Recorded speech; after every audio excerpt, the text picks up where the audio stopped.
nama saya Adinda Saputri, NIM PO 72201951, Prodi D3 Kebidanan, tingkat 1A. Tujuan saya membuat video ini adalah untuk memenuhi tugas kuliah PBAK, dosen pengampu Vidya Aminin SST MKes. Kali ini saya akan membahas tentang pengertian korupsi, jenis-jenis tindakan korupsi, dampak-dampak korupsi, konsep dasar korupsi, bentuk korupsi, ciri dan modus korupsi. Korupsi juga disebut rasuah. Ialah tindakan tidak jujur, ilegal, yang menyalahgunakan kepercayaan publik yang dikuasakan kepada mereka untuk mendapatkan keuntungan sepihak. Unsur-unsur korupsi.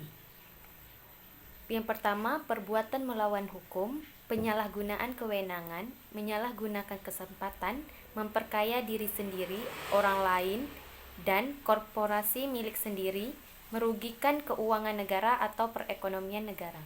Selanjutnya, jenis-jenis korupsi.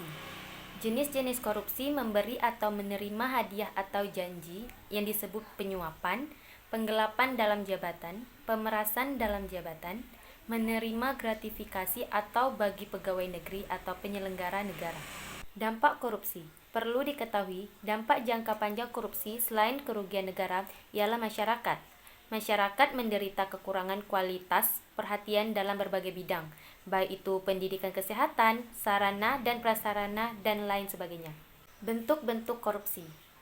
Bentuk-bentuk korupsi ada 30 bentuk tindak pidana korupsi.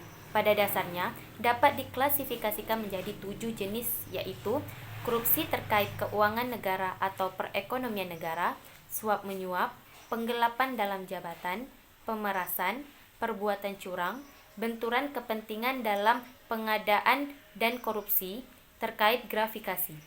Selanjutnya, saya akan membahas mengenai modus-modus korupsi. Yang pertama, markup anggaran adalah dana anggaran digelembungkan dari kebutuhan sebenarnya.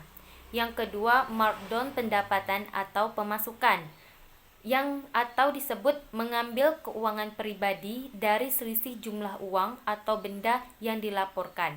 Contohnya, pemasukan sebenarnya 1 juta, tapi dilaporkan hanya 900.000, yang 100.000 masuk kantong pribadi. Selanjutnya, suap aktif.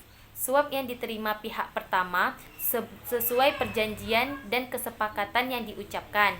Selanjutnya, suap pasif.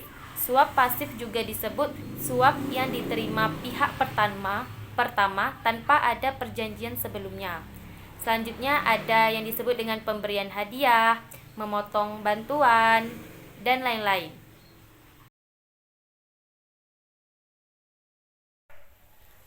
Ayo kawan pemuda-pemudi, yuk junjung budaya anti korupsi. Jangan jadikan korupsi budaya, karena rugikan kita semua. Ayo jujur dan disiplin. Ayo jujur, Indonesia pasti bisa. Ayo kawan, ayo jujur, budayakan anti korupsi. Sekian video saya tentang korupsi, pengertian korupsi, jenis-jenis korupsi, dampak korupsi, modus korupsi. Semoga bisa diambil pelajaran dari penjelasan saya tersebut. Mohon maaf jika ada kesalahan. Assalamualaikum warahmatullahi wabarakatuh.